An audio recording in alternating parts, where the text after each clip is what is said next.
Hello? How do you tell stories about history without turning it into a history porn? On the other hand, how do you tell a story about activism without making it all about activists? So what I'm going to do today is making a story about me and about you. So let me start it this way.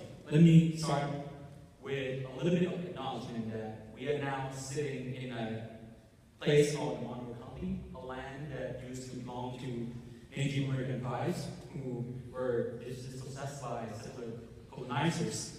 And these tribes are the Miami tribes, Wade tribes, the Delaware tribes, and the Potawatomi tribes. So with that in mind, let me begin my speech.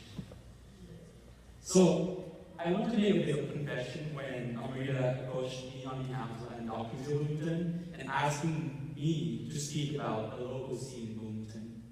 And when I thought about writing this speech, I had a moment of panic because I didn't know what local scenes look like, despite me having been involved in activism for 2 years. But if you think about it, if you think about immigration on one hand and scene on the other, what kind of images come up to you? Is it the image of border crossing? Is it the image of brown folks running away from border patrols? Is it the image of ICE patrol or ICE detention, ICE rape? These scenes are a moment of crisis. As you can see, the way that they have been reported in the news cycle, and we read it, and we react to it. However, Bloomington is about more than 1,000 miles away from the southern border in Texas, and the nearest detention center is in Brazil, Indiana, which is also 50 miles away. And that's not local, right? So why talk about this here and now as an activist? What do we do exactly? And why do I talk to you about this? Do we have problems? Of course we do. The point is, and which is more of a question, what happens in between crises? And what happens to undocumented folks when they are not in the news, when they are not just concepts, when they are people who have to live their everyday lives? This is the story of the non-scenes, the scenes that are not scenes at all, but about us, about you. And this is the story of Bloomington.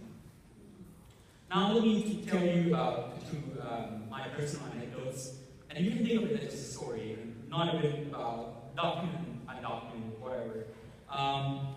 The first story is about the time that I volunteered I'm still volunteering at Volunteers in Madison, but I was asked to be an interpreter in Thai to a local couple who was seeking help, medical help, in fact. And I did not expect to be doing migration work at all. But as I become involved in their lives, hearing their stories and how they become in the situation that they are older couples, they need medical help. And more than anything, they need a place to stay, they need money. I began to realize that these folks are documented. And what's worse than the fact that they're undocumented is the fact that they cannot pay their medical bills and pay for their food. Even for the rent, they had to live at the place they work under an extreme exploited condition.